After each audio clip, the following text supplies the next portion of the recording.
कालचा दिवस जर आपण बघितला तर आपल्या सर्वांसाठी तो काळा दिवस होता।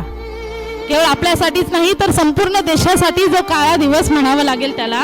एकही क्षण आपल्या हातामध्ये नाही। पहा नियतीचा खेळ कसा आहे। कालपर्यंत आपल्या सोबत असणारा माणूस अचानक बातमी येते की विमान अपघातामध्ये महाराष्ट्र राज्याचे उपमुख्यमंत्री अजितदादा पवार यांचं दुःखद निधन झालं। दादांचं जीवन चरित्र जर आपण बघितलं तर दादा म्हणजे जनसामान्यांचा नेता। तळागाळातल्या माणसांना दादांनी आयुष्यभर माणसं जोडण्याचं काम केलं।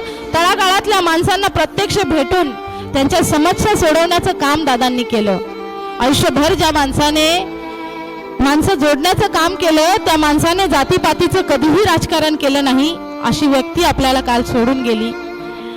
खऱ्या अर्थाने ज्यावेळी ही बातमी सर्वांना कळली त्यावेळी केवळ स्त्रियाच रडल्या नाहीत तर या महाराष्ट्रातला प्रत्येक माणूस ढसाढसा रडत होता। का रडत होता? कारण त्या दादांनी तेवढं कार्य केलं होतं। प्रत्येक जनसामान्यांसाठी दादा कार्यरत होते। राजकारण एका बाजूला आणि दादांची माणुसकी एका बाजूला होती।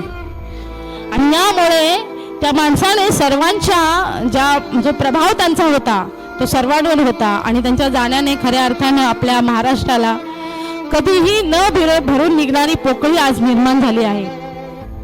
मी एवढंच म्हणेल आपणा सर्वांच्या वतीने की ज्याप्रमाणे दादा शेवटच्या क्षणापर्यंत जनतेच्या सेवेसाठी तत्पर राहिले त्याप्रमाणे भगवंताने सुद्धा काय करावं तर त्यांना आपल्या सेवेमध्ये रुजू करून घ्यावं एवढीच प्रार्थना मी भगवंताच्या चरणी करते आणि दादांना भावपूर्ण श्रद्धांजली अर्पण करते।